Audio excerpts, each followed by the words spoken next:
Bom, pessoal, agora a gente vai falar um pouquinho rapidão, né, um resumaço sobre a biofísica auditiva, tá?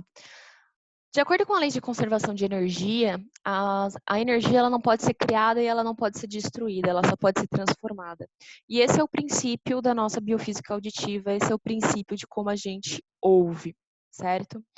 É, no nosso ouvido, né, nosso aparelho auditivo, que está representado aqui, ele vai sofrer, né, as ondas sonoras, essa energia sonora que é captada, ela vai sofrer algumas alterações até ser convertida em energia elétrica lá pelo nosso sistema nervoso central e periférico, ok? Então, o que que a gente tem? Anatomicamente falando, o nosso aparelho auditivo ele é dividido em três locais, né, em três áreas. A gente tem a orelha externa, que compreende do pavilhão auditivo, o meato acústico até o tímpano. A orelha média, que vai do tímpano, compreende aqui os nossos três ossículos, martelo, bigorna e estribo. E o ouvido interno, a orelha interna, que compreende aqui a nossa cóclea, tá? Que aqui ali atrás a gente vai ter o labirinto. Na cóclea, a gente vai ver no próximo slide, que dentro da cóclea a gente tem um líquido chamado de líquido coclear, a gente tem uma membraninha chamada de membrana basilar e a gente tem alguns cílios chamados de aparelho de corte ou órgão de corte, ok? Então, o que que acontece? A onda sonora, ela está transportando energia sonora. Essa energia sonora vai ser captada pelo pavilhão auditivo, vai ser transportada pelo meato acústico e quando essas ondas sonoras batem no tímpano, que é uma membrana, esse tímpano vai empurrar esses três ossinhos. Empurra o martelo, que empurra a bigorna, que empurra o estribo. Quando eu tenho esse mecanismo de empurrar, esse mecanismo de alavanca, eu vou transformar a energia sonora em energia mecânica. Sempre que eu tiver movimento, eu tenho algum tipo de energia mecânica. Exceto quando eu tenho o movimento das águas, tá? Que é o que vai acontecer no seu ouvido interno. O estribo, ele bate numa membrana chamada de janela oval. Essa janela oval, ela vai excitar, vai empurrar o líquido coclear. Quando esse líquido se movimenta, eu tenho a transformação da energia mecânica em energia hidráulica.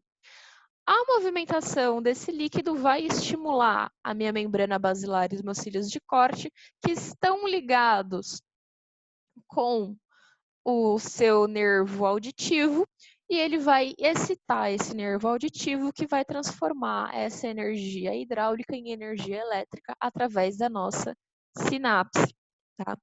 E o que que vai acontecer dentro da cóclea? Porque dentro da cóclea que eu vou ter essa percepção sonora. A gente estudou lá na outra aula que o som ele tem algumas características. Dentre elas, eu tenho altura e eu tenho intensidade. A altura, que era o que me dava o som grave e o som agudo, estava relacionado à frequência, vai ser percebido pela membrana basilar. Como que vai ser percebido pela membrana basilar? Dependendo da região que essa onda para, é onde eu vou perceber se esse som é mais agudo ou se esse som é mais grave. Quanto mais próximo da janela oval, mais agudo, maior a frequência. Quanto mais distante, mais grave, menor a frequência. E a intensidade do som, que estava relacionada à amplitude da onda, né? Ou seja, se era um som forte, um som fraco, está relacionado ao volume, o volume alto, um volume baixo, ele vai ser percebido pelos órgãos de corte. Os órgãos de corte, que são esses pelinhos que a gente tem dentro do ouvido, eles vão balançar, eles vão se agitar de acordo com a intensidade do som.